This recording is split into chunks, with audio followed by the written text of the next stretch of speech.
right, so we might as well begin. I'm guessing that we'll have some more people coming in as the session goes on.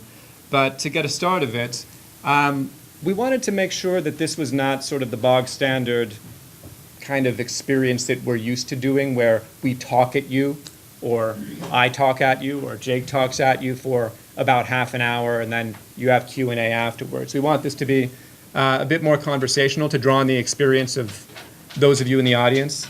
It would be sort of absurd not to, considering the assembled experience and the decades of translation work that we have, actually centuries of translation work collectively in this room, were we not to. So Jake's going to take the first bit, I'm going to take the second bit, but we'll probably be interrupting each other and riffing off of each other, and we're going to invite you to do that as well. If you hear something that intrigues you, just interrupt us and ask. Also, just to kind of set the tone for that, before we even go into the slides that we have, I wanted to ask, how many of you have ever worked with a manuscript? Show of hands. Okay, good. How many of you have ever worked with Old Tibetan? Show of hands. Okay, excellent. So not too many neophytes, but this is going to be kind of a quick and dirty introduction, and it's going to be practical. We're going to give you a bit of background, and that's what Jake will get to in a moment, but then we really want to get into some practical application issues, and that's where we really invite your questions and your calls for clarification. Did you want to add anything before we dive right in? Okay. Okay. So, welcome everyone. And our idea is, just to give you an idea of the vague structure here, is that I'll start out, show some slides, and just kind of introduce you to the Old Tibetan and some of the Dunhuang, the history of Dunhuang studies, and then Brandon will pick up with a few examples, and then we each have our own little case studies. But yeah, do interrupt anytime. I mean, the idea is to give practical sort of introduction. So, you know, feel free to interrupt. Okay, so, oh, that's what I just talked about. So, Old Tibetan is a term that it's been around for a while, but we're really using it more and more now. And as this slide says, it's a vague and positive definition, as opposed to something like pre-classical, which is also vague and more of a negative definition. But it's important to distinguish between Old Tibetan and classical Tibetan, to recognize that these really are different forms, not only with the way that they write in terms of handwriting and so on, but also spelling and grammar and all kinds of different aspects. The specifics of all this are still being worked out.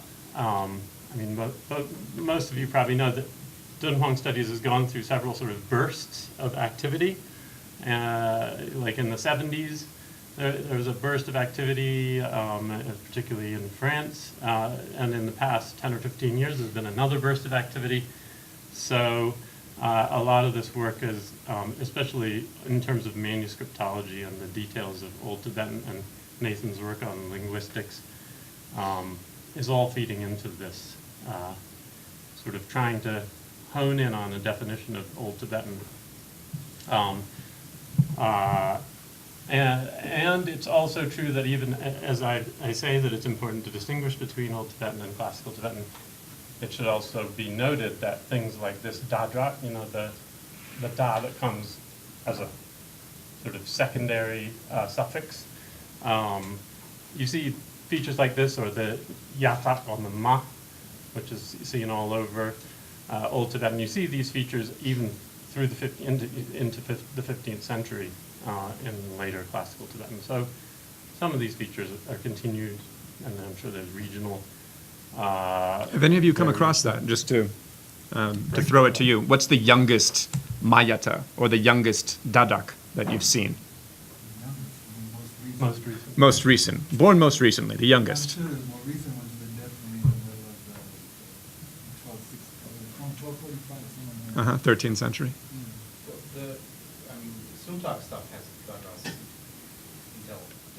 Mhm. That's different, yeah. Right.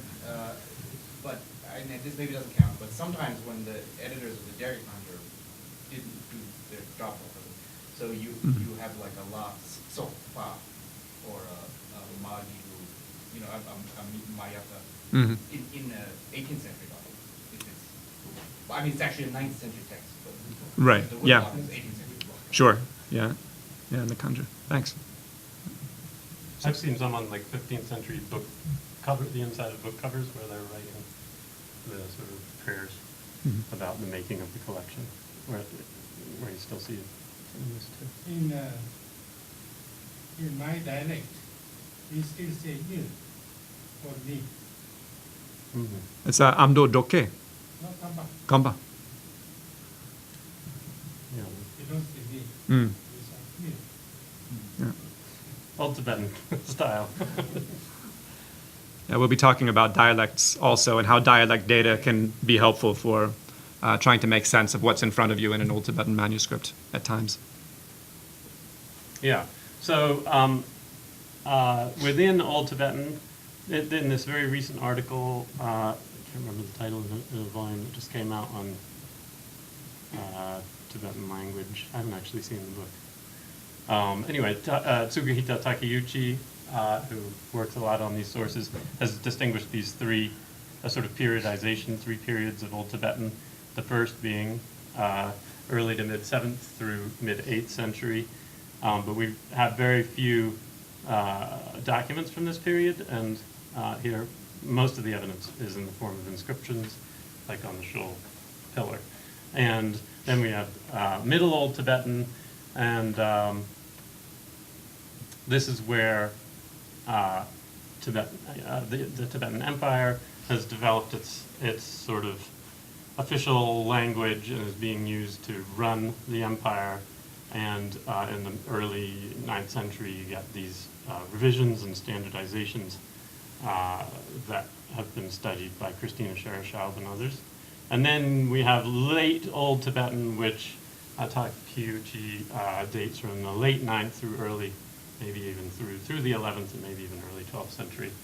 And this is the part, again, Takeuchi's talked about how Old Tibetan during this time, through the 10th century, which is particularly relevant for the Dunhuang documents, that Old Tibetan served as a kind of lingua franca along the Silk Road and these oasis towns in Eastern Central Asia, of which Dunhuang is one.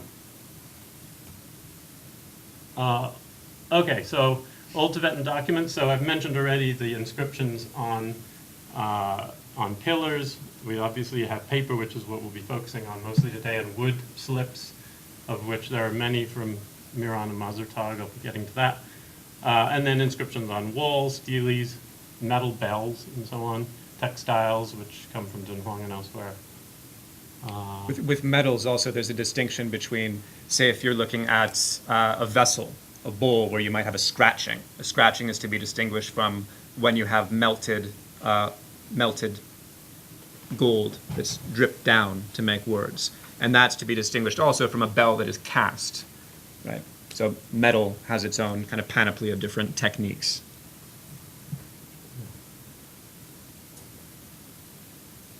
So inscriptions, I've already mentioned the Shul pillar. And Nathan Hill, again, has done a nice recent study of inscriptions with Kazuo Iwao, right? And we have about 15 dating from this imperial period through the mid-9th century. But of these, it's interesting to note that only 4 were actually commissioned by the empire, by the royals themselves, and others are just written by more regional counselors and monks and so on. And to be distinguished are also those on steles and on the other hand, those on sort of rock inscriptions. Okay, so I'm worried, since you all have worked on Dunhuang manuscripts, many of you may know a lot of this, but here's a partial map of the inscriptions and the general locations across central and eastern Tibet to give you a sense of where these very early sources are found. And then notice they're gathered around Lhasa and then over into Present day Kham. Kham and sort of southern Amdo, and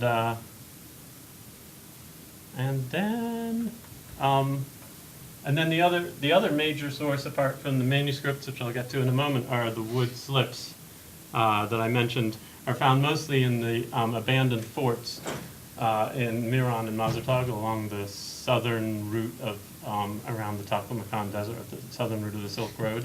And these were forts that were sort of outposts of the empire and appear to have been abandoned with the fall of the empire around the mid-9th century. Takeuchi, again, has done a very nice study of all these wood slips, most of which relate to kind of administrative and military issues they're used to sort of communicate about shipping or sending grain back and forth to these outposts and so on. But then some of the other ones are used for more ritual, maybe you should say something about that, the ritual afterlife of these tally sticks. Oh, yeah, sure. Well, what's interesting, you can see the notches on this one here, and it makes you think of, tallies. These are tally sticks, and these were a technology that existed prior to the advent of writing as well, and not just in Tibet, but in many different cultures. And they persist after writing comes in as a technology, and then people write on the wood itself. So you have Ma and Bu, the mother and the child, the one piece and the other piece, when you're doing sort of double entry bookkeeping. So if you're going to take 6 kell of grain, I'm going to mark it off on mine, and you're going to have it on yours. So this kind of record keeping, this idea of somebody keeping a tally of your debts, very literally speaking, becomes ritualized when you think of the tamshing that is held or as the weapon of a wrathful deity who can take your sins, so to speak, or your debts and hurl them at you. So this becomes a weapon in ritual iconography. And you have other instances where tools of administration, where the emblems of administration from early Tibetan times, the post horse being one of them, that's the etymology of the word lungta, become borrowed into ritual vocabularies and into ritual pantheons. Yeah, so these wooden slips had an afterlife in various ways. Just to bring it down a notch, there was also, I remember Tsugu giving a talk at SOAS once where he was talking about some of them that have rounded ends. I know where you're going. And after a long talk, it ended with the words, a shit stick. They were also used for stirring food. But also some of these, they are used by the military, but the military need things besides grain. And in some of these written messages, you do have rituals. Rituals are written down on this medium of administration as well. Are you saying that there's actually some link between karmic debts that humans might invoke and these monetary debts? I'm saying that the iconography of the tamshing has its pre-existence, so to speak, in the wooden tally as a tool of administration. There is an analogy that's made. So in the iconography, they actually have these tally sticks? Yes. You see it in the iconography of Pendent Lamo, for example. But also in rituals sticking into the ritual offerings and things like that. Mm-hmm. Almost like they're labels or something. Sometimes they're little handbooks that show more big ones, lines of these functions. Mm-hmm. In some particular ritual. They're kind of like komas in a sense because you need instruction and you need illustrations to know which ones to make. Right, and in Robert Beer's Encyclopedia of Tibetan Symbols and Motifs, he has a variety of the kinds of tamshing with lines going this way and lines going that way. Yeah, there's a whole typology of them, as you say. Yeah. Yeah. Okay, so turning to paper manuscripts, we have a few from these same forts, and this is where we get some of our very earliest manuscripts, because as I said, they seem to have been abandoned with the fall of the empire in the mid-9th century, so they're nicely datable for, for the most part, from Iran and Mazurtag and Turfan and so on. And then we have Old Tibetan manuscripts found in Dunhuang and the Gatang Bumba recently. And then we have later materials, some of which, as it says here, as early as the 11th century, from Karakoto and Tabo in northwestern India and so on. And just to add, those Gatang Bumpa texts should be thought of in that same breath with those later 11th traditions like Karakoto and Tabo, not on a par with Dunhuang in terms of their antiquity. I have just a simple question. To go back to those wooden planks. Yeah. Now, I've always wondered that, for example, rituals, like Lu, like kind of effigy type rituals, the Tibetans use wooden blocks which has a lot of carvings, and they sort of imprinted in them. So you paste a dough over it so that you get these images. But all those ritual objects are in wood format. And I've always wondered there must be some, pre-Buddhist antiquity kind of. I mean, other than letters, do you also find figures in any of these wooden panels that you find? Like drawings or. You're talking about the sen part. Yeah. Mm-hmm. Sen means the dough or food stuff or something like that. The dough effigies, senpai. Yeah, the little wooden things that you can make. Right. That you press into the, yeah. They're Yeah. molds, yeah. Right. But it will have various figures Yeah. instead of letters. Right. But are there any similar things like that without letter but figures, like drawings and patterns of animals and stuff? I haven't seen it. Not that I've seen Okay. in Dunhuang. I mean, you do have paper that's used iconographically or that's used as a symbol that's to be manipulated. You have a hat that's made out of paper. You have shoes that are made out of paper. So there are a lot of different objects, but the specific object that you're asking about, I've not come across. It doesn't mean that it's not there or that it didn't find itself in use at that early time. It may well have.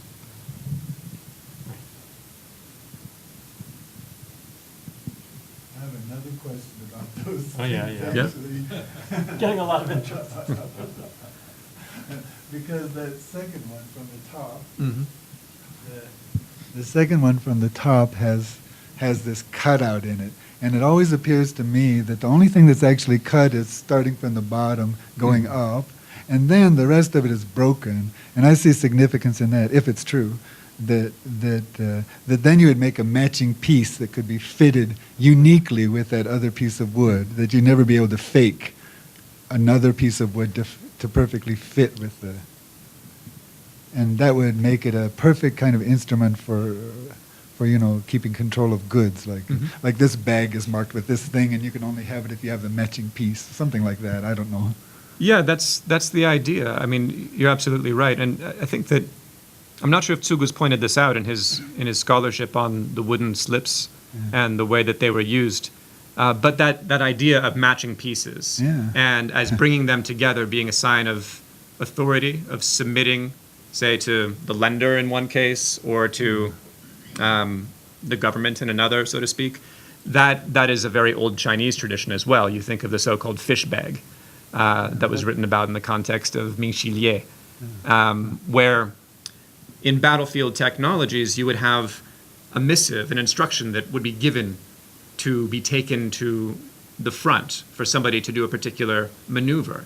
And it would be taken with one of these, usually made out of precious metals, one of these objects, and then fit into the one that was held by the person at the front to make sure that it wasn't given by somebody who didn't have the authority to give such an order.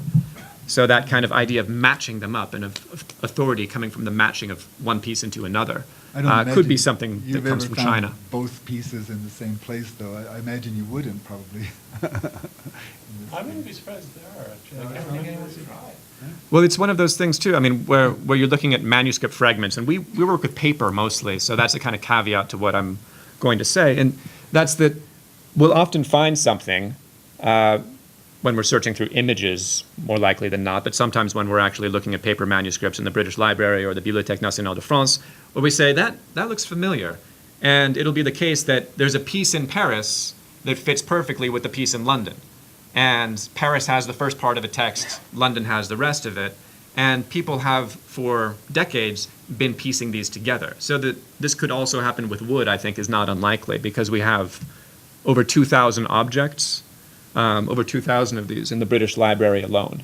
So, And I can't remember in Sugu's study, but I wouldn't be surprised. It seems vaguely familiar that he may have actually even found ones that match, but maybe not. Can't remember. I may be stretching it, but is this in some way related to things like the appeasement or fulfillment offerings, of which there seem to be innumerable ones? This paying karmic debts. I mean, I'm just intrigued whether there's some origin or connection here, or I may be stretching it.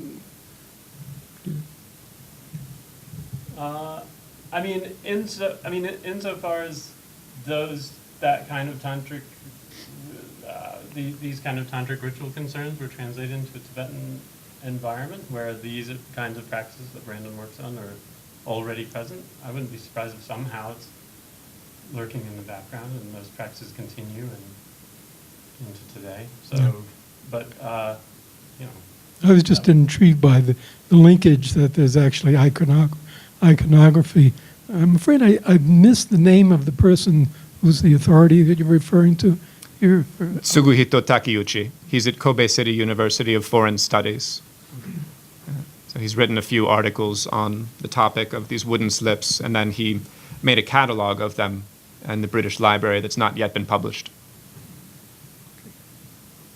And I think you should mention another another connection with you know this passage because I know you worked on it. The passage about the wood slips that were used for judicial purposes. Oh, yeah. And it's a literary source. It's not dug up somewhere. It survived in Tibetan literature, and it's damn difficult to understand. Yes, it is. Yeah. But really interesting because, Yeah, that's in the Deo Chunjung. So you have a typology of different types of these ones, like the red dot or the red notch or the black spot, and these ones are used for different types of decisions that are relayed from one authoritative office that is passing judgment to another, usually in a legal setting. Yeah, and you do have that, or something approaching that also in early Tibetan legal texts, where you have mikmar and kamar.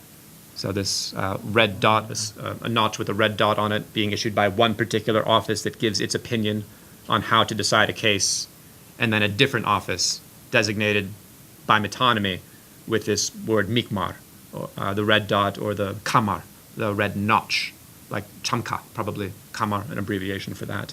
Here's another small question for you, but have you seen that there's something legal about the inscriptions that are on those things, or are they just requisitional forms? I've only found one that's legal. It's about a rapist, and it says you need to send him to be judged at this particular place.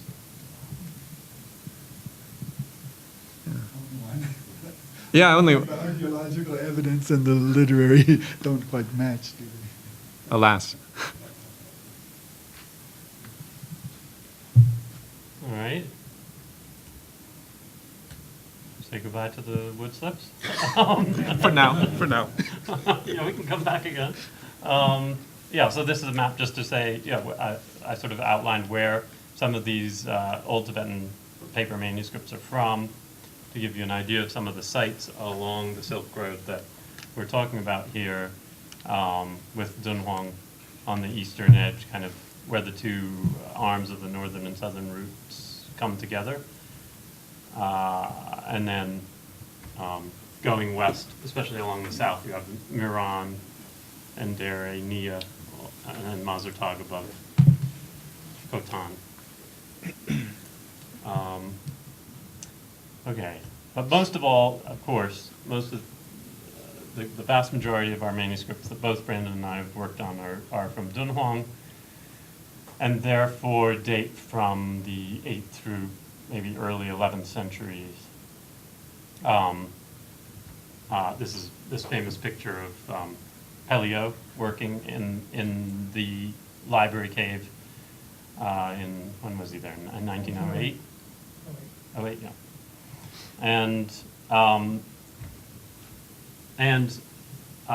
So when the first Western scholar to encounter these was Oral Stein just a couple of years earlier, and he immediately sort of assumed that these manuscripts are mostly dated. It sort of makes sense that they probably dated from the period of the Tibetan occupation of Dunhuang, when the Tibetan Empire was at its height, and this occupation lasted from 786 to around 848. Again, when the empire collapsed, they started to lose control of some of these outlying areas. And so you get, we've since been learning that some of the manuscripts actually date from after the imperial period, either late 9th and right through the late 10th centuries. But the vast majority of these manuscripts are sort of professionally scribed sutras. Brandon's done a lot of work on these that are sort of written for merit-making purposes, and many of them are actually done on order from the Lhasa, from central Tibet, from the imperial court, and therefore they kind of date, these copied sutras date from mostly around the 820s to 840s. Seems to have been the peak for the materials we have. So the materials, the manuscripts, and there are a lot of paintings at the British Museum and the Musée Gumet, come from this famous Cave 17. If you're again preaching to the choir, but which was carved in the mid 9th century, just before the Tibetan Empire lost control of the region. And it's actually a sort of side cave that seems to have been carved almost as an afterthought.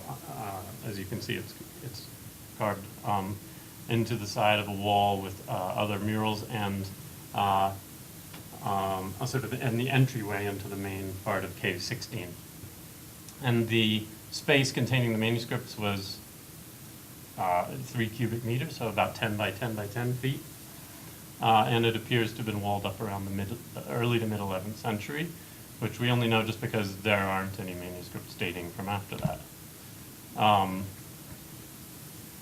And in terms of what was found there, we're talking about tens of thousands of manuscripts. This is really kind of an incredibly important collection, as I'm sure most of you know, for the history of Chinese Buddhism and religion in general, and of course for early Tibetan history and Tibetan Buddhism, as well as we have sources in Uyghur, Khotanese, Sogdian, Sanskrit, other languages.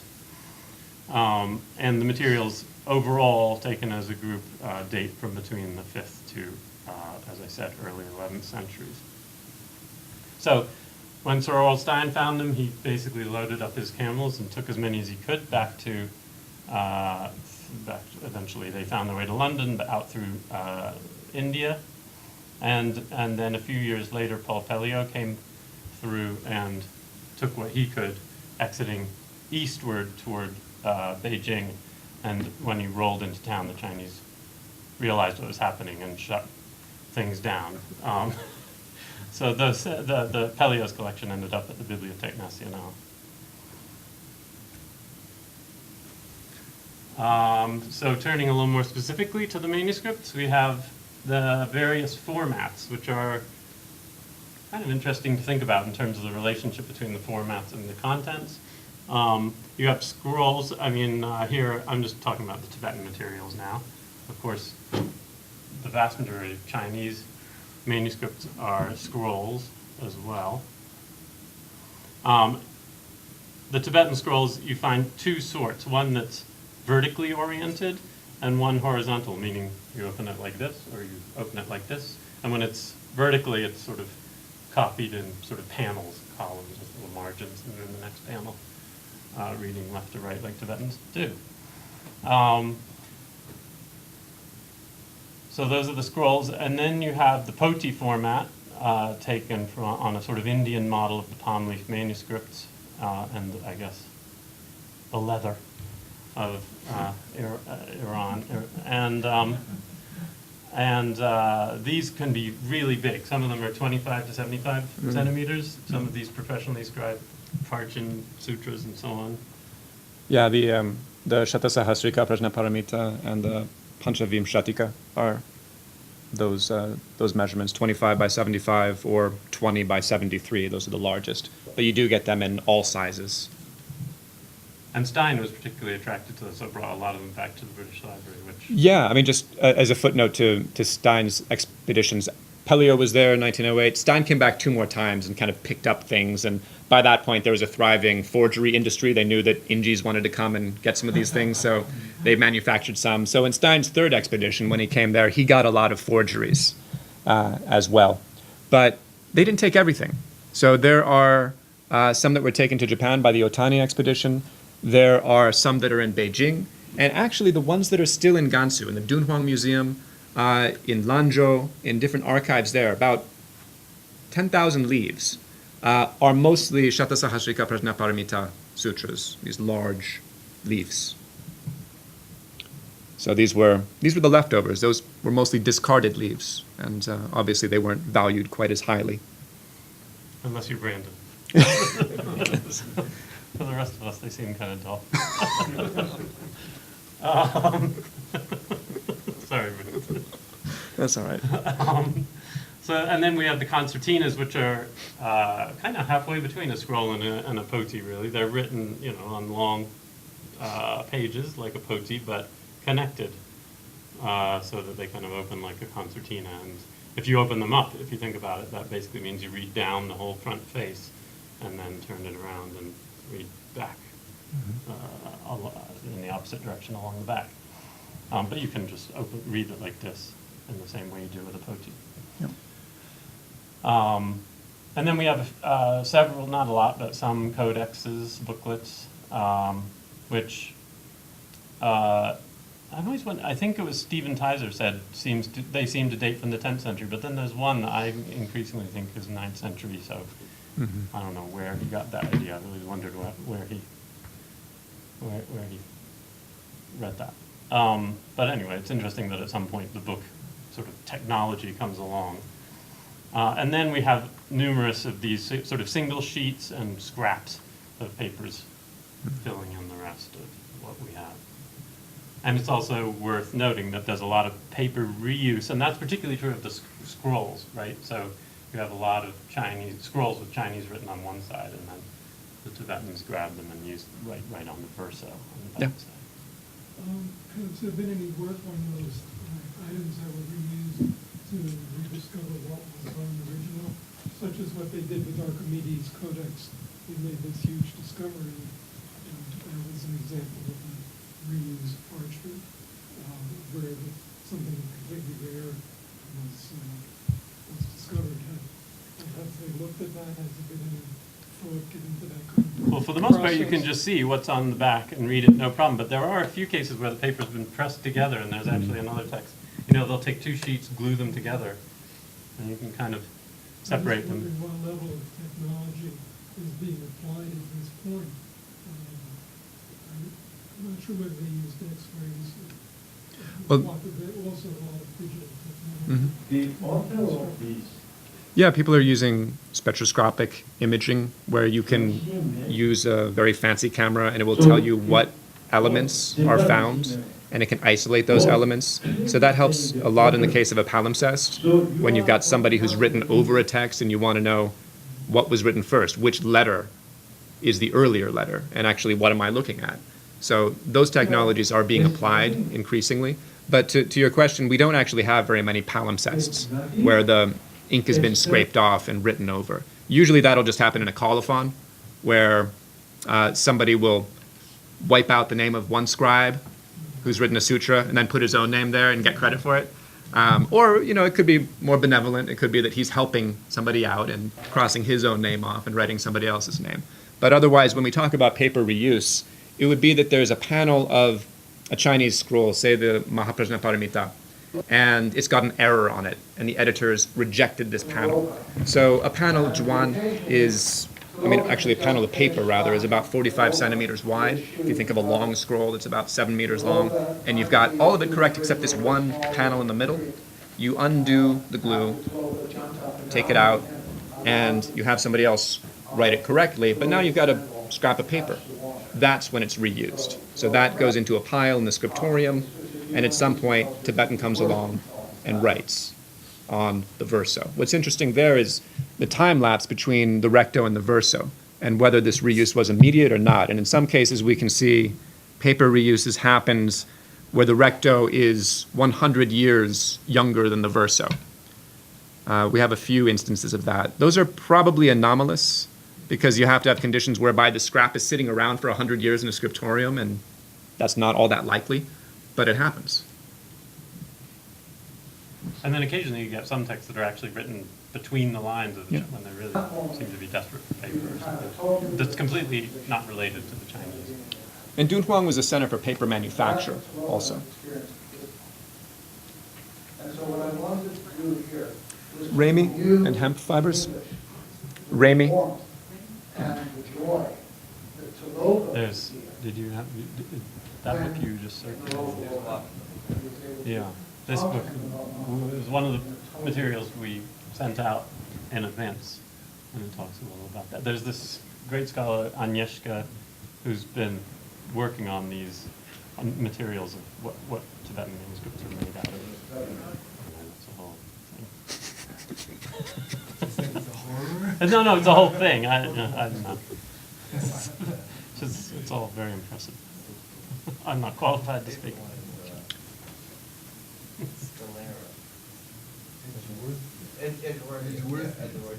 Yeah, those are Central Tibetan Yeah. and Yeah, Eastern so you Tibetan. can just sort of start to map out where the paper, you can look at what a given manuscript is made of, and then maybe even identify where it came from on the basis of the kind of plants that you're using. Yeah, so I collaborated with her on the book that's being sent around. She does paper microscopy. So she takes a very small piece of paper when she's allowed to from a manuscript, puts it under the microscope, looks at the fibers under great magnification, and then can tell what kind of plants were used. And that gives you a provenance, generally speaking. If you see Stellera or bast fibers from Stellera, that it's a plant that doesn't grow in Dunhuang and doesn't grow in Eastern Tibet, but it's only found in the high Himalayas, well, then you know this comes from someplace else, and it was carried by somebody to Dunhuang to find its way into Cave 17. So there's a few interesting mysteries that we've managed to solve through her microscope and my observations about paleography and orthography. Okay, so turning from form to content, in terms of the kind of genres that we see represented in the Dunhuang manuscripts, you see, as it says here, Mahayana Sutras, a couple of Mahayoga Tantras, and a lot of sort of Mahayoga sadhanas and vidis and so on. Other ritual compendia, Dharani Sutras, legal texts and letters, contracts and administrative texts, and then even translations of, or sort of Tibetan versions of Indian epics. I think De Jong's worked some on the Ramayana, Tibetan Ramayana, and then Tibetan translations of Chinese classics, and then the Old Tibetan Chronicles. Hi, everyone. That sounded like Anne Klein.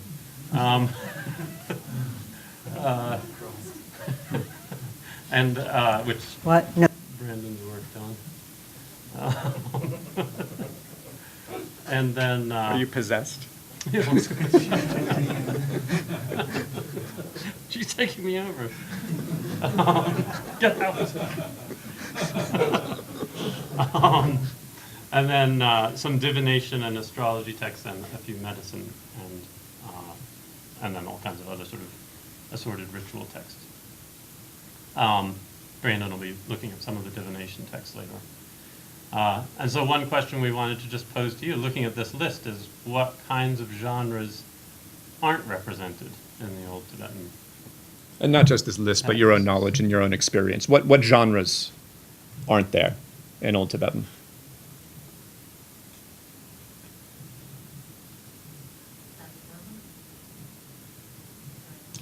There is some Abhidharma discussions of Abhidharma.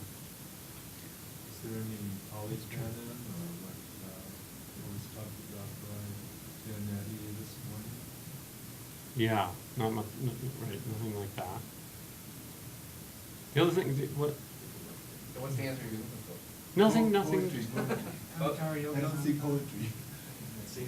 There's poetry. There's song. Everybody song in the on Tibetan this Chronicle. side of the line, in your group, All right. Who's on this side of the line? What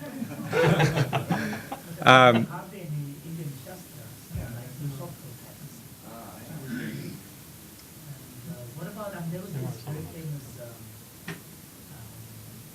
this Tibetan ruler, which is sort of a secular very thing that we have been worrying about. brothers, which is more like literary text. Uh-huh. The data was edited, but supposed to have been coming from Wuhan. Yeah. Yeah, that's the Chapaltiten Putso wrote a book about it. So that was What- sort of lecture wasn't there then, but it was kind of literary. And you have Michu also.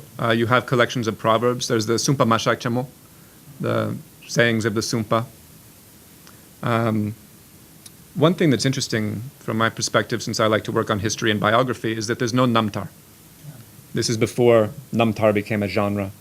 Well, technically, I mean, it's not called a Namtar, but probably what is the earliest collection of Tibetan biographies. There's one among the Chan. There's this sort of Central Asian Chan lineage, PT or ITJ 996, I think it is, that has little bios for a little lineage of some Chinese, some Central Asian figures who all go off in rainbows and Uh-huh. yeah, but it's not called a Namtar. And those are just vignettes, short sketches of lives, right? Yeah, they're not super long. The whole manuscript is probably, I can't remember, sort of To 8 folios long or something like that. Yeah. But they are little life stories. Okay. Yeah, there's a tiny piece of the Bashe too, huh? Mm-hmm. Yeah. Sam and Cosmo found. That's right. Yeah. Yeah, in fact, okay, so the next slide might,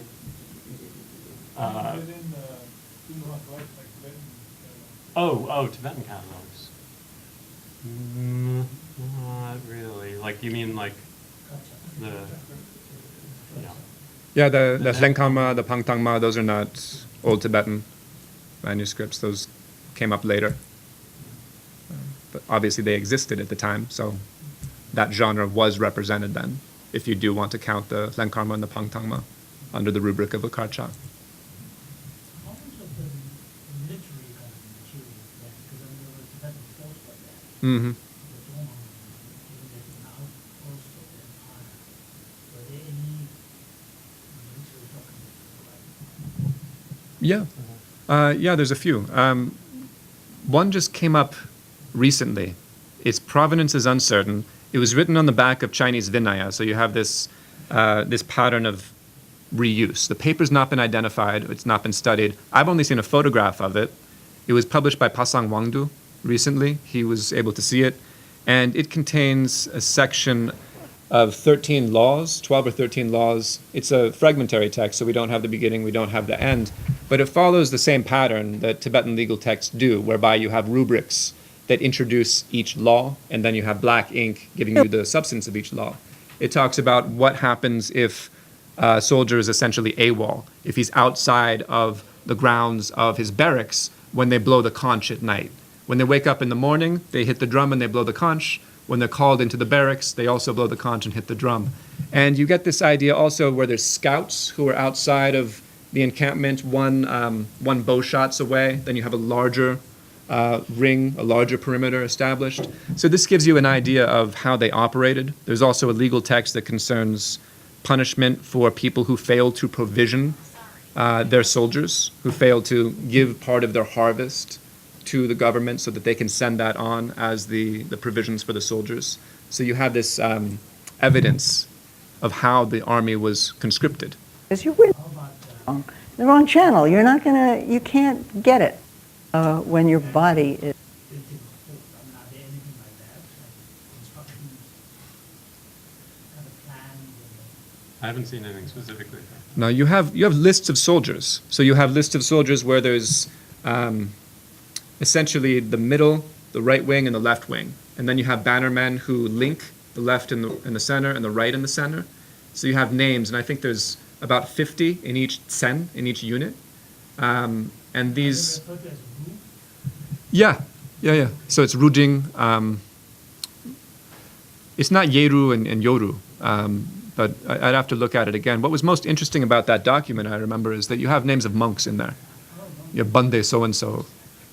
So you do have monks who are apparently fighting. Yeah. And in like medieval Japan as well. Is this in mine? China. Yeah. So I have heard that there are some public and scenic tantra initiations that I think Amanda didn't mention that. But are there any public or yoga or like animation?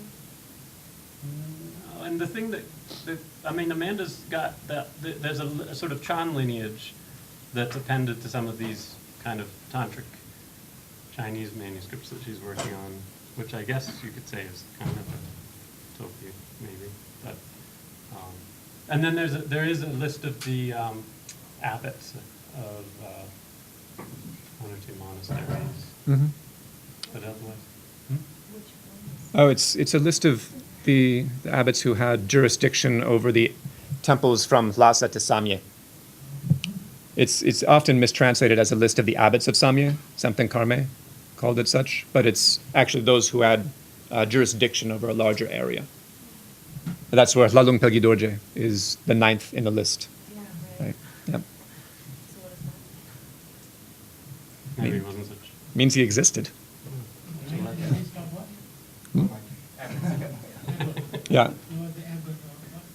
The whole Not Samye, but from Samye to Lhasa. So the different chude, or the different temples and monasteries in that area. So you have the creation of administrative districts and religious geographies, or rather religious jurisdictions, sort of as a precursor to what you have later on in the 10th century and the 11th century.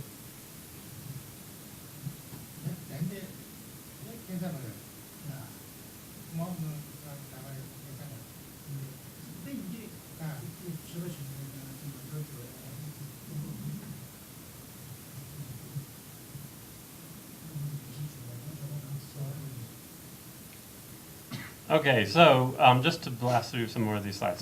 So the old, we just wrote up a quick little history of the study of the Dunhuang manuscripts, which arrived in Paris and London, as I said, in the early 20th century. In London, you have a number of scholars working, like F.W. Thomas. Delavilliers-Poussin did one of the early catalogs, sat out World War I, working on them in England, and that was later cleaned up and published in the 60s, 67 or something. And then F.W. Thomas did a lot of work on mostly kind of the more sort of secular or something, non-Buddhist kind of materials. Hugh Richardson worked on a lot of some of the materials, and then most recently, Sam Bunskyack has been overseeing the collection for the past 20 years or something. And then in Paris, you have Jacques Bacot, Marcel Lalou, who did the main catalog in 3 volumes, which was, they were published over a period of sort of 10 or 20 years. Mm-hmm. Yeah. Is there a sense of the number of different kinds, the number of texts of each genre, whether they're like, oh, there's mostly Mahayana texts, or there's mostly super texts? Yeah. What proportion, what, actually counts of the number of texts? I just don't know the numbers off the top of my head. Well, one important observation is that the boring texts that I've been working with for the past few years, that is to say the Aparamitaya Sutra, the thousands of copies in Tibetan and in Chinese, and the Shatasahasrika Prajnaparamita in Chinese and Tibetan. In Chinese, it's the Mahaprajnaparamita. Those are by far the largest, the single largest collection of manuscripts that came out of Cave 17. It accounts for tens of thousands of leaves and rolls. Or over 10,000, I should say. I don't think it doesn't go over 20. Yeah, so that's the largest. But in terms of the distribution of the others, as we'll get to in a second, the biases of the field of Old Tibetan studies has been to look at non-Buddhist material, non-Buddhist ritual material, historical material, and that's been redressed a little bit by Jake and Sam Van Skyke looking at Mahayoga, others who've been looking a bit at Chan. How many things are in your catalog? I can't remember. Oh, you're on the number spot now. Yeah, like it's not, maybe this is only of the Stein, the tantric manuscripts in the Stein collection, meaning none of the Paleo were considered, but there are probably like 300, something like that, at the most, maybe less. Mm-hmm. I mean, of the Buddhist material, most of it's Mahayana kind of sutra and shastra. There are some shastra materials there. And then going beyond the scholars who were just working in Paris and London, you have Geza Urai and Yoshiro Imaeda. This is kind of going to the period I've mentioned before when there was a boom of activity in the 70s. They were very active around that time. Chris Beckwith and Tsuguhito Takeuchi have worked a lot on the sort of political goings-on in the region, using the manuscripts for those purposes. And then among the Tibetans, you have Gendon Chumbel, Dun Carlos Hangchinle, Chapal Tsetim Punsok, and then these Chinese scholars whose names I will now mangle. Madu, Wang Yao, Chen Jian. Thank you. Yeah. And in fact, in the last sort of 10 or 15 years, Dunhuang studies has kind of taken off in China in the PRC in a big way. So there's been a lot of good work being done now. And then in terms of preservation and how you can access these materials, so the history of this, in the 1970s, around this time again, when there was a little boom of a burst of activity, the manuscripts both in Paris and London were microfilmed. And then starting in the late 70s, they published photographic reproductions that were sent off to libraries, which was nice because then, for example, no U.S. library has a copy of any of the microfilms, but these Choix de Document Tibetan, you find them in libraries, so photographs of some of what were deemed the most important manuscripts at the time, which gets into what Brandon was just mentioning about the biases of the time. And then some of them were transliterated later in 1990 and 2001 in the same series. And then finally, Sue Whitfield launched the International Dunhuang Project in the mid-90s, which, as many of you I'm sure know, has focused on digitizing, making very high-quality digitizations of a lot of the manuscripts, and then since 2000 has been linking up with more and more of these other libraries around the world, so that and going even and training local scholars to work on how to really do high-quality digitizations and then mount them on IDP on the website, so that you can actually have all these materials that are scattered across the world all accessible through one site. The Bibliothèque Nationale even reluctantly eventually joined in. And then most recently in 2006, OTDO, the Old Tibetan Documents Online website, which Brandon and Nathan and others had a hand in, which was launched, which includes a number of transliterations, which are searchable, which is really great. So you can check out some of those. And kind of the point of this slide is to show the movement whereby it used to be that you would only study these if you were in Paris or London. Or in the case of Gendun Chumpel, if Tarchin Baba passed you some of Jacques Bacot's facsimile reproductions of the Old Tibetan Annals and the Old Tibetan Chronicle in Sikkim, and you got to see them. And that's how the White Annals came to be, right? You have this kind of oblique meeting between these two men who you saw on the slides, Jacques Bacot at his blackboard and Gendun Chumpel, giving rise to two sort of parallel fields of Old Tibetan studies. But then with technology now, it's just amazing. Anybody can have access to these texts, to transliterations and to images, such that it doesn't really matter that you don't have access to the Bibliothèque Nationale de France or to the British Library, unless you really need to go there to see the original for documentation purposes. And we'll get to those purposes in a moment. Yeah, and this most recent burst of activity is, I mean, I think almost certainly driven by the fact that they're all suddenly so much more available. Yeah.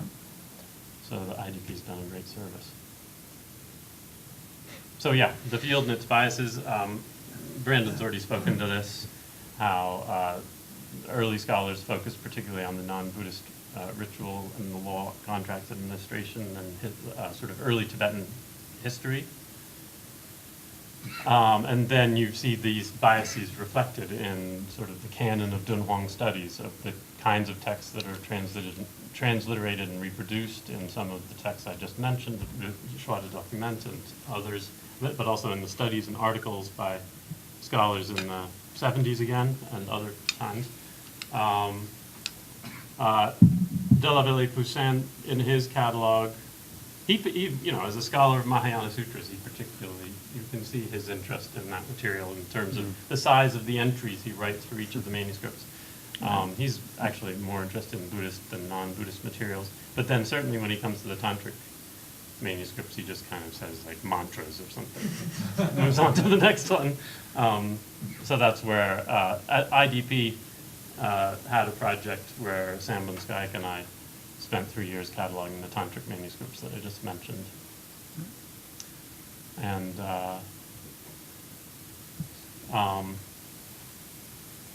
so working with manuscripts, this is where I think I hand it off to you now.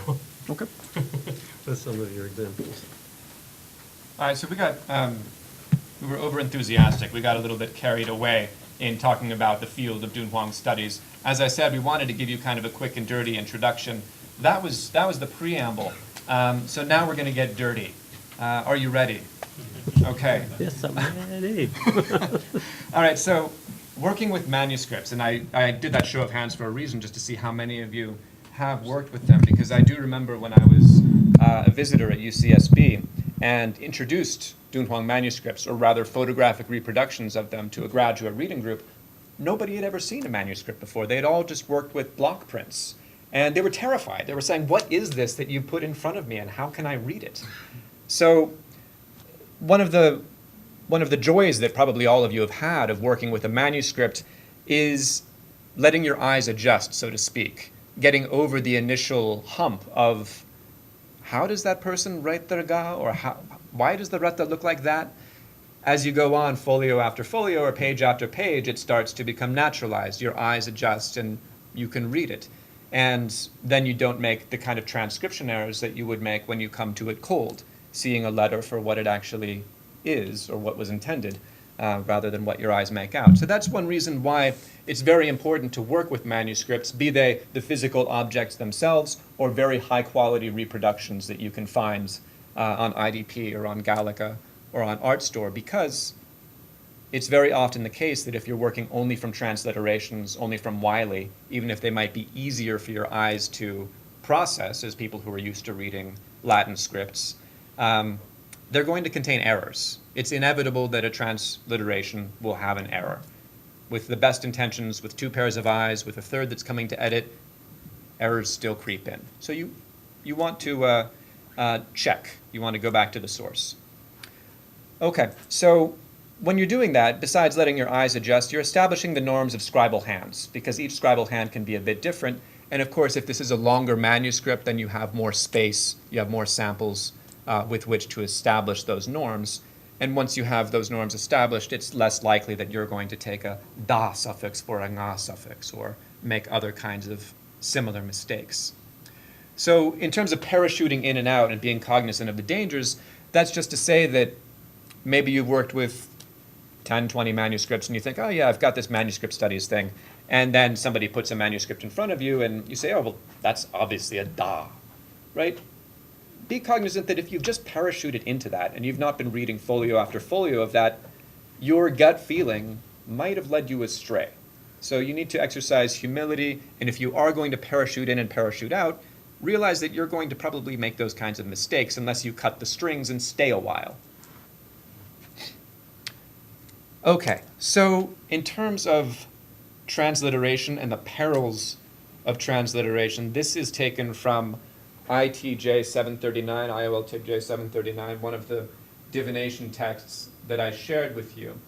Can you see this well enough? Can you see the transliteration? And can you see the image of the manuscript?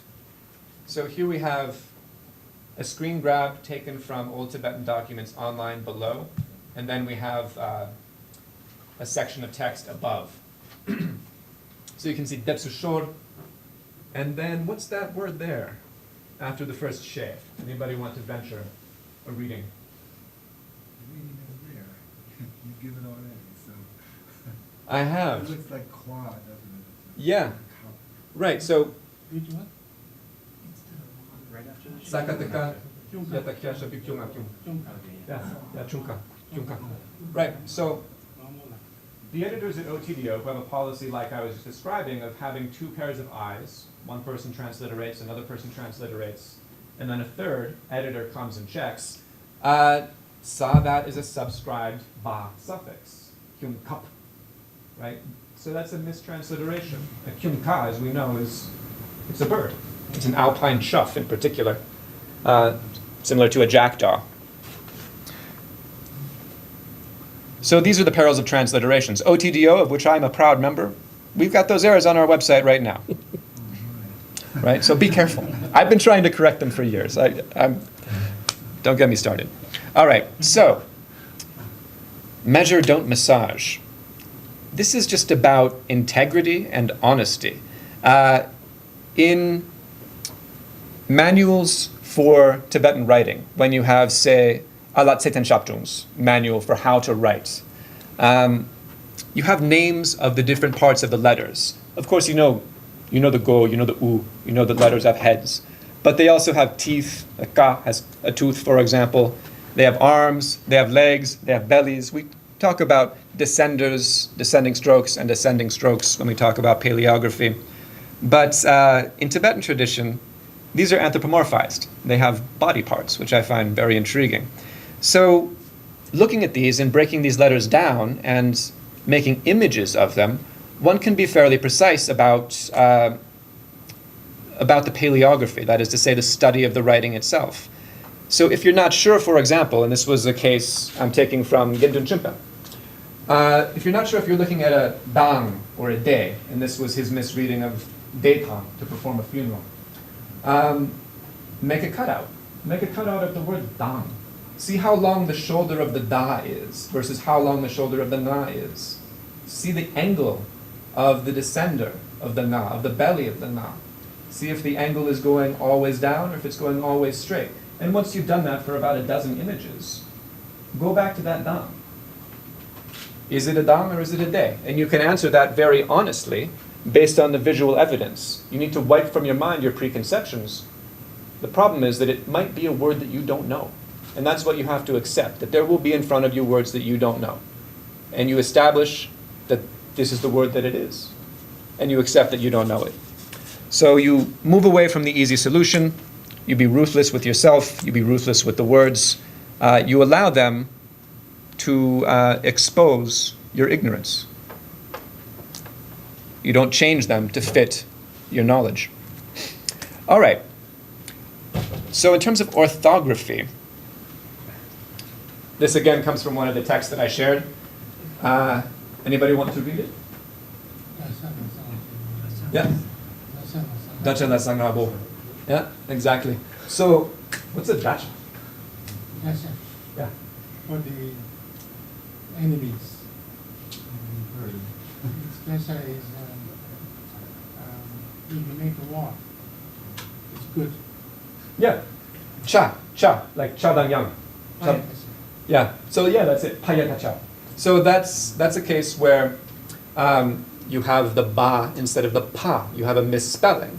So if that were Wiley, it would be Phya, right? So we're talking about dacha, fortune for enemy, in terms of your disposition and your fortune in the face of your enemy, whether you will conquer your enemy, whether you'll be without enemies, for example. So no, it's not an enemy bird. So this is one of those things that you need to be aware of when you're searching transliterations or when you're reading. You have to be able to think phonologically and know along what grounds to think phonologically, and we'll get to that. So one has to establish the norms for each text. If you're reading a text where cha can become a cha, and this happens over and over again, you can come to expect it. If you leave that text and come to another text, and it's a text where nobody does that, where chas are always chas and chas are always chas, then you don't apply that same set of rules. Then you are looking at an enemy bird, perhaps, right? Okay, so that means you're establishing the norms for each text. And of course, you can do that with a long text. You can't necessarily do that with a short letter that somebody's written in 3 or 4 lines. There, it's just not possible. But the point is that when you're reading non-standard Tibetan, whether it's later manuscripts, whether it's village manuscripts, or whether it's Old Tibetan manuscripts, it doesn't mean anything goes. There are norms. Each text has its norms, and it is your duty to establish what those norms are. So non-standard Tibetan, as it says in the last line, doesn't mean Tibetan with no standards. Each type of non-standard Tibetan has its own standards. And indeed, we know that Chinese scribes working in Dunhuang did have a grammar called the Yige Sumchu that they worked from, that they studied. Probably a precursor to something like the Sumchupa, attributed to Tumi Sambuta. So this is not pre-normative Tibetan, it's just differently normative Tibetan.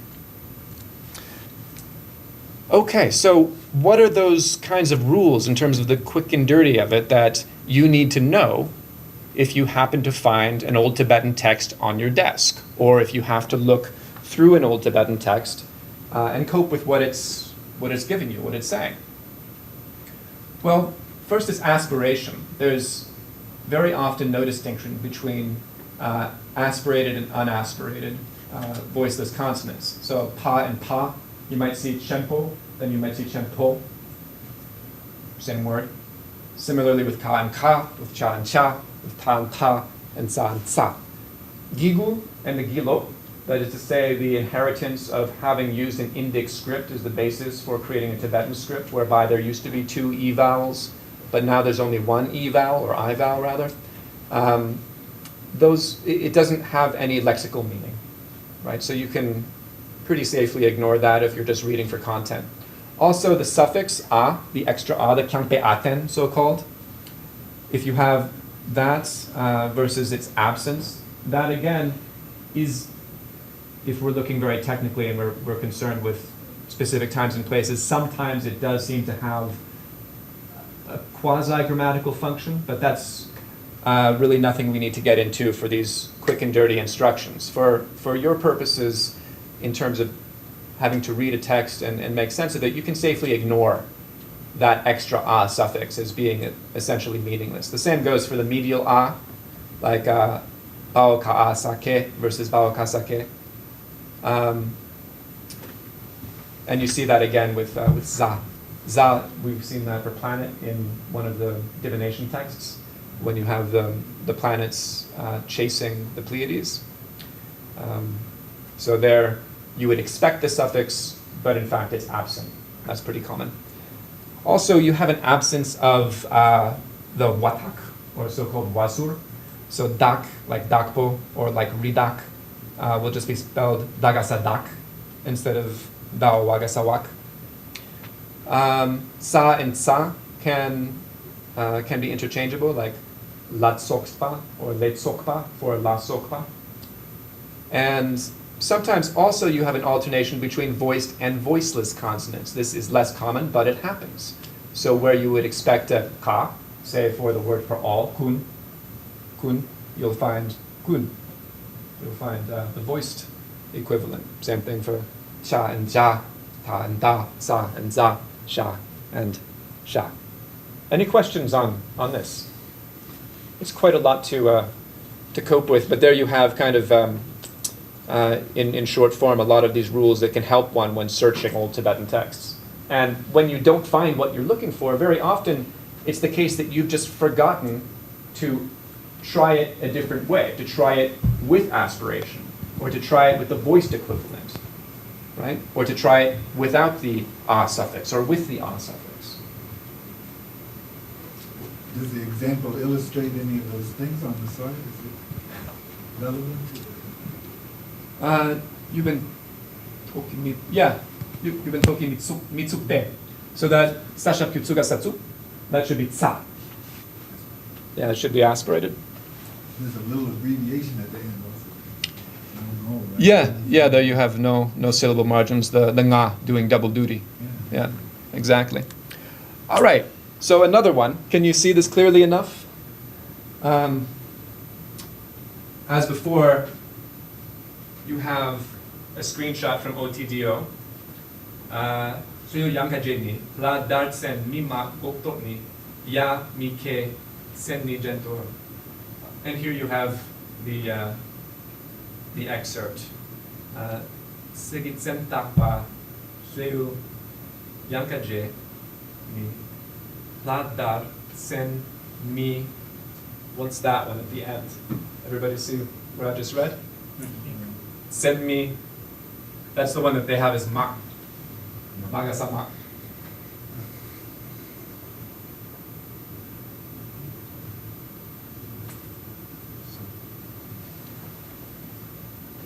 What could that be? Do we think OTDO is right? Magasama?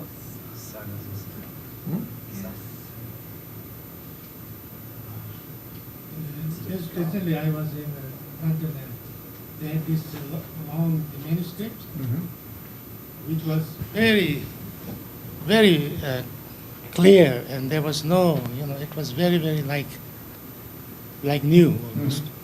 Was it a sutra? Yeah, I think so. Okay. Yeah, the sutras are very well made. They have professional scribes. This is a ritual text, and it's pretty sloppy Tibetan. You're saying it's not sa and it's not ma? No, that it's definitely a ma. So that is, there are the letters ma, ga, and sa, and they are I think next to each other, all in one syllable. would be bagas. Bingo. Yeah. Ge, mao gasa ge, by which the person means the same thing that they mean when they wrote mao kasake, by which they actually meant mao kasake, keba, right? To be skilled. Right? So they've got two misspellings, so to speak, misspellings, variants, in fact, of the word ke. And when people at OTDO saw mao gasa ge, they said, well, that's not a word. It must be mak, magasamak, which actually I'm not sure that's a word either. All right, so has everybody got that? So the maks is actually, the ma is the prefix, ma is the munju, and ga should be ka, mao kasake. But is there a rule for that variation between those consonants? Is there a context where you should use one rather than the other? No, the context is the only thing that will allow you to work out what that word is. I mean, when you're writing it down, why would you choose one over the other as a scribe? Oh, I see what you mean. So I looked at this with aspiration, and there are some patterns, but they're not 100%. And you can read my paper. Maybe I did. But I don't know about voicing. I think it's really perverse to do this voicing stuff. To what extent, because one of the big debates has been whether the Tibetans in the past traditional races. In fact, it turns out in the folk initiative, Jambro was also talking about this, that in the border regions, like Ladakh or the Kham area, people were pronouncing superscripts and sometimes prefixes as well. And in central Tibet, it has been modified, and that's why it becomes how to spell. Yeah. But I'm wondering whether anyone has done any work by looking at the way in which Dunhuang manuscripts spelling. Because one would expect that if we were pronouncing everything, there would be less problem with spelling. Yeah. The problem today is because we're not pronouncing everything, so there's a prefix, the superscript and silent. They do modify the tone there. But beyond that, ma could be marata ma, or it could be, kaoma or ramata ma. It's the same sound. There's no way we can actually differentiate by listening. But if we were pronouncing it, one would expect there would be much less spelling errors. Yeah, absolutely. And Samban Skaik's done that a little bit. And in the course of reading, I've come across a lot of instances where you have a phonological misspelling. And the phonological misspelling is such that you can tell that it's not that situation where somebody is pronouncing all of the superscripts and all of the prefixes. One example that comes to mind is the word namchak. Gaonamanam Payata Chagachak. And sometimes you have that spelled Payata Chagachak, sometimes you have it spelled Lachata Chagachak. Like Namchak, like the iron, like Dochak, right? So you have those alternating, which tells you that they're both pronounced Chak at that time, or something similar enough that one could alternate them. In these manuscripts, do you find any like grammar books other than the Sumchupa? That's what it is. We didn't find the Sumchupa. What we found is in the margin of a sutra, of a leaf of a sutra that was taken away to be put in the editor's office because it had an error on it. Before it was taken away, the person wrote in the margins, just practicing. And in the practicing, he said, remember well the Yige Sumchu. Memorize it, Yige Sumchu. So Yige Sumchu appears to be the name of a grammatical text, a kind of grammatical primer that would have been studied by Chinese and by Tibetans who were copying sutras. We don't have it. We only have that name of it. Wouldn't that be just 20 characters? Yige Sumchu. Yeah, Tibetan Remember the letters? alphabet is 30, sorry. Yeah. So that could be Sumchupa. Huh? That's possible. Yeah, how can we differentiate between these two? Yeah, I'd have to look and see if it says che there at the end of the Yige Sumchu che or something like that, where it is obvious that it would be the title of the text. As it is, if it doesn't have that, as you say, it could be ambiguous. Yeah. But then in that case, you'd have to ask yourself, why would somebody who's learned enough to write and to scribe and to work as a professional scribe say this about just the letters? Wouldn't it make more sense if it was a book? It's a guess that these are professional scribes. They wouldn't need the Yeah. alphabet in front of their eyes. Yeah, exactly. Right. Yeah, Yeah. it's a big jump to guess that the scribes are all professionals. Oh no, But it's some not. of them It's are. not. It's not a jump whatsoever. The person who wrote that, he was among the 100 or 200 scribes who were conscripted by the government to copy sutras from the 820s to the 840s as a gift for the Tibetan king. This project took decades, and it drew on families who had been scribes for generations in Dunhuang, and it drew on editors who had been editors for generations in Dunhuang. Where I sympathize with the spirit of what you're saying is that you don't assume that scribes are literate. They're really good at writing and reproducing shapes and characters. It doesn't mean that if you took them out of that and said, okay, write me something, write me a story, they're going to do it. You can dictate them a letter. They work to write letters, just like throughout Tibetan history. Letter writing is very important. It's a very difficult art form, and you want to hire somebody to do it. These were the sorts of people that you hired to do it. But they're not literate in the sense that you read their colophons, and they misspell very simple things like the verb di. Right? So when they have to make text as opposed to copy text, then it becomes semi-literate. But they are professional scribes. And that's not uncommon cross-culturally for professional scribes to be only semi-literate at actually producing their own texts. All right, so a few more rules of thumb, and Dan already mentioned some of this in terms of syllable margins. Le sokte for la sokte, here you see that you have essentially 3 syllables, but just 1 sek. Similarly with zango.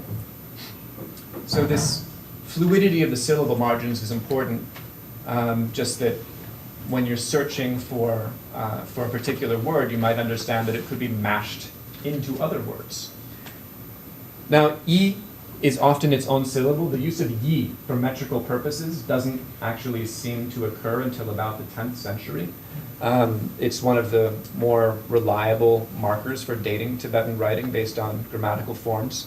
But until then, you have I as its own separate syllable. So, chenpu or dei, you would have a tsek after the de, and then you would have the I.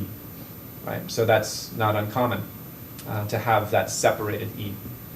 Also, for she, when you're used to reading literary Tibetan... Say that again? Sorry, I didn't catch that. So the distinction between what, Yagigu-yi or Agigu-yi?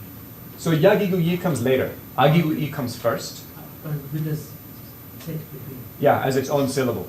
So de-i would be the earlier form. De-yi is the later form that comes along from about the 10th century on. They shade into one another and overlap a little bit.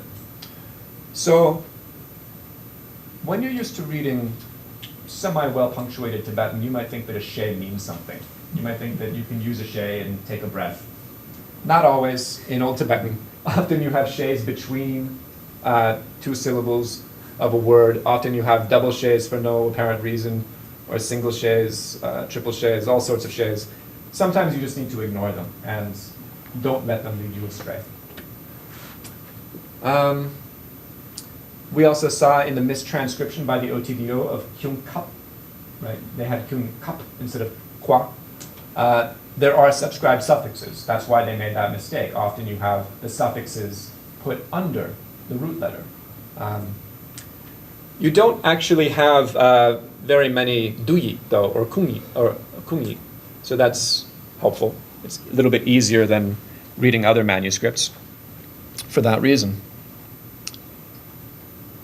Okay, so another one to try and see if we can figure out what this is. You have the OTDO screen grab, the different occurrences of this term sidak. And in the cutout, you have Jangmotsun ni sidak nagi gekte gumna de sidak na. Right? So you have Jangmotsun, that's the name of a woman. As for her, sidak nagi gekte gek, strangled, gum. She strangled herself and she died. So what's the sidak? Isn't nak with the ga more likely to refer to the color of an animal? That's just my intuition. You're right. It's not the regular word for black. You're right, but notice in the transliterations here you have one occurrence of sidak nakbo, where they're talking about the same object. So you're absolutely right, and that pertains to what we're talking about here. So I'm concluding it's an animal. Okay. It's an animal product. Oh, okay. Think phonologically, think about compounding, think about how in compounds, prefixes and suffixes can move. They can do double duty.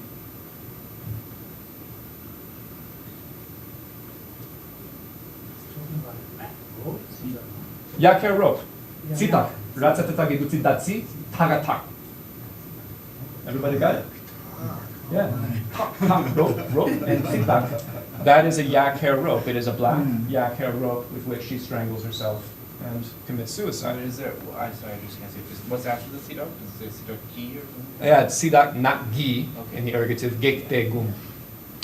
Doesn't make sense. Right, so the da in the dak, by principles of compounding, and if you're thinking phonologically about it, that's the suffix of tsi. So it's sid, and then dak you need to read as tak for rope.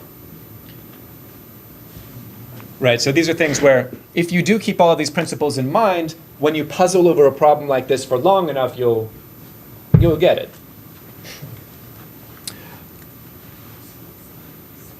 Right, this is a poor excuse for using an image of the knights who say ni. You can't see it that well. Right, so ni, you find that in later Tibetan poetry also, as a topicalizer, or as an isolation particle. It's kind of an anchor on which verse is hung, usually the third syllable in 6-syllable verse of 2 feet.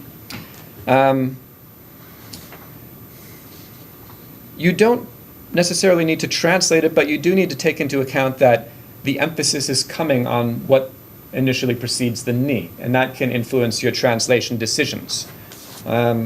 Also, it does affect the meter. It does affect the rhythm of what you're reading. And I'll just read a little bit of a song from the Old Tibetan Chronicle. This was sung by Semarkar, the sister of Songtsen Gampo. And it's one of the more famous songs from the Old Tibetan Chronicle. I'll just give it to you so you can hear some of the rhythm. Jenini jenina, yarpani gungdangye, gunkarni silili. Jenini jenina, lakarni jaktangye, jakarni silili. Ngurwani chaptangye, gyurshamni cholala, nyenkarni doktangye, jedugni silili. Medotni lumdangye, hiserni pururu. Jenini jenina, ranini shukpatu. Yargini chemala, lentleni drumodi. Hi ni purtapsu, saduni tapkangu. So the ni, whether it's in a couplet or whether it's in a triplet, is going to change the way that it's read. So it's not always completely monotonous. And of course, couplets and triplets are not there in the original. They're there to be divined by the reader. And that's how we tend to define poetry anyways, by its typesetting, in fact, how it's put in verse, more often than not. Okay, so the translator's toolkit, some more of the kind of tricks of the trade, and here I encourage you also to share what works for you. Obviously embrace digital humanities. It's the digital humanities revolution that has allowed for so much recent work in the last decade or so in Old Tibetan studies. And it allows this idea of canon that we're talking about to be accessible, such that one can kind of plumb the canon of transliterated texts, become familiar with it, and engage with it. And the way that one generally does this is by using OTDO, the searchable database on Old Tibetan documents online, to cul-de-sac your way to fluency. And by that I mean that you'll be searching one word like tsidak, and then you'll find it in context, and you find in the context it occurs with this other word that you don't know. And then you search that other word that you don't know, and that brings you to another set of problems. And to solve that problem, you actually have to go to the text, or one or two texts in particular, read through them, become completely familiar with them so that you understand what that term is, which then unlocks the second term that you had gotten to. And then you do the same process there, and then you can return to the first term and have solved something. So as you're solving these problems, you're also kind of creating bright spots within this dark corpus, bits that you know, bits of streets, so to speak, that you've traveled down far enough to understand. Until doing this for years and years, you come to comprehend just about everything that's out there in the corpus. Right now, it's small enough that you can do that. Hopefully that won't be the case. Hopefully this gets to be so big and unwieldy that you can no longer have such aspirations. But right now, it's pretty small. We're talking about 100 texts that you have to be pretty familiar with to be sort of fluent in Old Tibetan studies. All right, some final principles before we move on to ask you about the text that we asked you to engage with. When grasping at straws, when you're trying to translate Old Tibetan and you're coming across words that you don't know, it kind of goes without saying, you have to display the appropriate humility. You have to have a kind of fundamental orientation whereby you assume that you'll eventually get it. That next year or the year after or a decade hence, you'll be able to look back and understand a little bit better than you do now. And knowing that, know that where you are now is not going to be the final step of that journey. So show a bit of humility in the sense that not everything is well established, a lot of it is in flux, and that's part of the project. Don't know, here I'm getting a little bit Buddhist on you, just don't know. If you don't know, don't know. Don't pretend that you know. Do your best, make notes, show your work so other people can try to figure it out. But don't pose as if you know. Similarly, and this is where Old Tibetan is a little bit different from working with, say, canonical Buddhist texts, canonical Bunpo texts, a lot of living traditions, the Pandit model, the Lama model doesn't necessarily work quite so well if you're, say, looking at a divination tradition that hasn't been practiced for 1,000 years, right? So if you do go to somebody who is ostensibly a bearer of tradition, do it in a way that's not naive. If they're a bearer of a tradition that's actually not the same tradition you're studying, because that's not been practiced for 1,000 years, then don't place too much trust, because it's a lot of pressure when you ask somebody, you say, you're an authority, or you're a great Tibetan, you should know what this means. And then they feel like, I better say something, right? Don't put that pressure on somebody when it's not really fair. And similarly, when people are giving you answers, make sure that the solution is persuasive and that it is persuasive on the kind of established grounds that we've been discussing. Embrace linguistics. As I mentioned, dialect, comparanda can be useful. Learning Amdo, I found, has been kind of useful for thinking about Old Tibetan.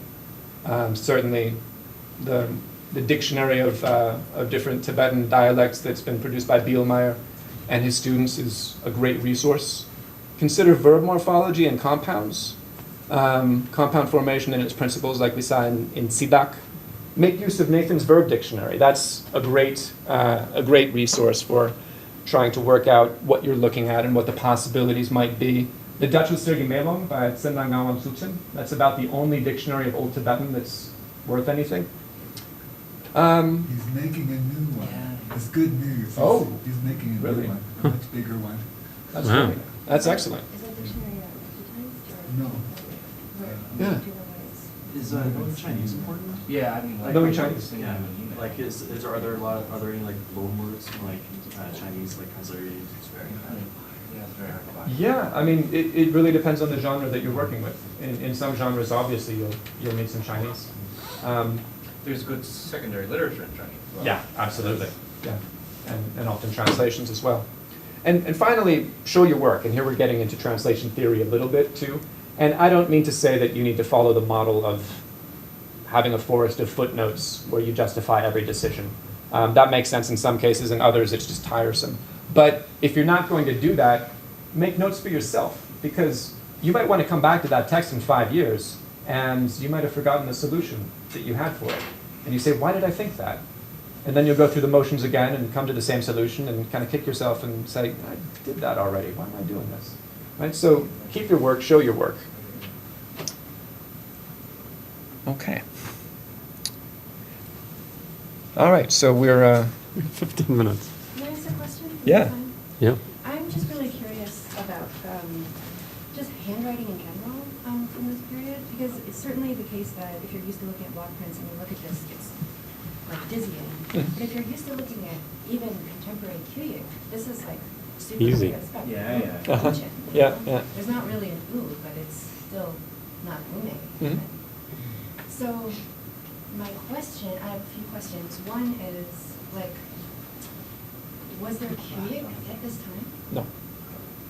When do you know when that starts? Has it been written in an article about that, if that's something? Yes, Sam Van Skyke wrote an article on the origin of ume, not on Kyuk, but on the origins of ume. And he's going back to Gendu Chimpel's hypothesis on the idea that this was essentially an ease, a graphic ease, that it was about writing faster. So he looks at the origins of ume through Dunhuang manuscripts. So that would be one place to start. But you don't have Kyuk. You don't have Kyuk, and what you have is kind of a very basic ume, a very basic development of ume in Old Tibetan. And then another question I had is about, like, there was a slide where it said there's no abbreviations. Mhm. And I don't know if I spaced out when you were talking, or if you didn't get to that bullet point. Mhm. Does that mean, like, they don't write Nyinrong as Nyong or something like that? That's right. Okay. They don't. Do they ever use, like... As far as I've seen, I should say, with that caveat, speaking of being humble, I've never seen one. No, yeah. And Question? are there kungi? Abbreviation. Yeah. Are there ever, do they ever use numerals to Nope. displace words? And if not, when does that start? Not sure. So, That's a question.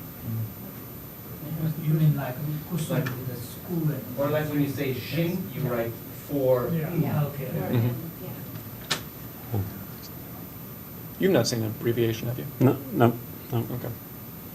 So, I mean, one of there are a couple of debates. I mean, this is, of course, bit more Tibetan national debate, nationalistic debate. One is any evidence or citation of existence of Tibetan script prior to the 7th century. So that's whether or not any of the material that is known so far, or any, that's that one. The other one is the whole question of how earliest do we have evidence for Suzuka? Mhm. Because one of the things that was shocking was in Paul Nishar's grammar, he doesn't show any awareness of Suzuka and Nazuka at all. And his text is called Navi, but it's actually a grammar text. And that's kind of a little worrying. Mhm. And then in the Mabuchanja, which is Smith's grammar, again, doesn't show any awareness. And it's quite a massive grammatical text, which Mhm. is, the commentary is done by him, all the is attributed to Roshan, but I think it's not him. Yeah. The earliest mention of Sumtrap that I know of is Upalosa's commentary. Yes, but that's fairly late though. Yeah, so I think even Sapang didn't know about it.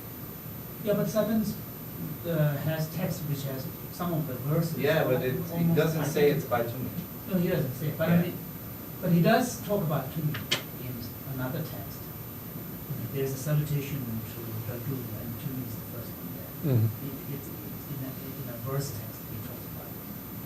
So I'm wondering whether any of your work will shed any light in one way or another on this big debate. Yeah. Well, just to take the second question first, I wasn't suggesting when I was saying that the Yige Sumchu was a grammar, that this was the Sumchupa of Tumi No, of course Sambota. not. Certainly not. I think that if we do take that interpretation that it is a grammar that people were studying, that scribes, Chinese scribes, who were the majority of those writing the Tibetan sutras in Dunhuang, as well as Tibetans were studying, this would mean that there was a kind of prescriptive grammar. But in terms of the Sumchupa, you have a few studies by Roy Andrew Miller on the Sumchupa, and he found that a few of the shlokas, the ones on De, the semi-final particle, probably went back to a kind of early Tibetan or Old Tibetan time, like perhaps that's a 9th century core of the Sumchupa, but by and large the rest of it predates the 12th century. So I think that's generally been accepted by others who have looked into the Sumchupa, and it seems to be borne out by what you found as well in terms of the absence of the reference to Sumchupa in early grammatical sources. Now, in terms of the kind of nationalistic urge to find old writing, it's kind of totally understandable that when you come across old texts that people find in Amdo, and they say, you know, these are antique Bumpo texts, these are pre-Buddhist, that there's part of you that wants to say, yes, it must be. And there's certainly cachet to be found by reproducing these and selling them at astronomical prices, which is exactly what's been done.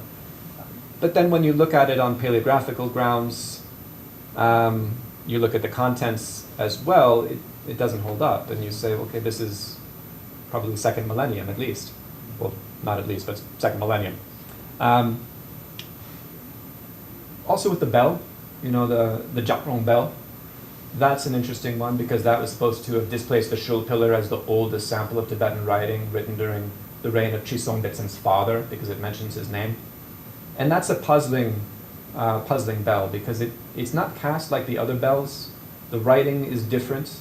The spelling, the orthography of the name of the king is actually not quite correct. So it's a very odd document, and it would only actually push back the earliest Tibetan writing by a few decades. You know, we'd be talking about the 740s instead of the 760s for the earliest sample of Tibetan writing. It wouldn't be that great prize of something even earlier and more antique that would really satisfy the kind of sentiments that you're talking about. Since you mentioned it, actually, I was just reviewing an article or something I had said a couple of years ago. It hasn't come out yet, and it will soon. Where I said, you know, now this bell has been discovered that predates the Shul, and then I thought maybe I shouldn't say this. Uh-huh. So, like, what's the current like? Has anyone said that they don't think it's older than the Shul inscription? I'm not sure that anybody's published that, but you know about the morphology of Tsen. Yeah. Tsen is in Senpo. Yeah. And this is something, too, that we should have had a bullet point on. When you look at Old Tibetan orthographies, if you're editing an Old Tibetan text and you have a spelling like Baora Tsen, you don't correct that. If you correct that, you're actually effacing very important evidence. The syllable Tsen is spelled sometimes Tsanatsen, sometimes Ratsatatsanatsen, sometimes Baoratsatatsanatsen, sometimes Batsanatsen. And in fact, it was very strongly rule governed. And those rules changed, it became standardized from about the early 9th century, and then it changed again, became even more simplified. So at the time of Shitsuk Detsen, at the time of Chisong Detsen's father, it should have been spelled in one particular way, and on that bell it's not spelled in that particular way. So that's the evidence that argues against its antiquity.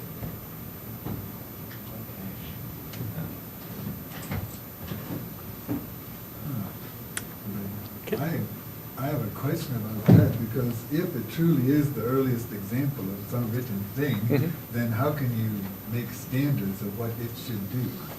Because there's a pathway, there's a directionality to it. Based on how many examples? I mean, Right, so if you look at the reliably dated inscriptions like the Shul pillar, if you have a ga or a nga suffix preceding tsen, like in Song Tsen, the correct spelling of tsen is ra tsa ta tsa na tsen, without the ba prefix. And you see that over and over again in the Old Tibetan Annals, which is a fairly faithful copy of an earlier text. It is mid-9th century, but the orthographies that it retains follow these rules. And then you have about 6 other texts that can be reliably dated to pre-9th century that display the same rule, where you have Ratsatatsanatsan following ga and nga suffixes. So the name of this king is Shi De Tsukten. Tsukten should be Tsuk Rao Tsanatsen.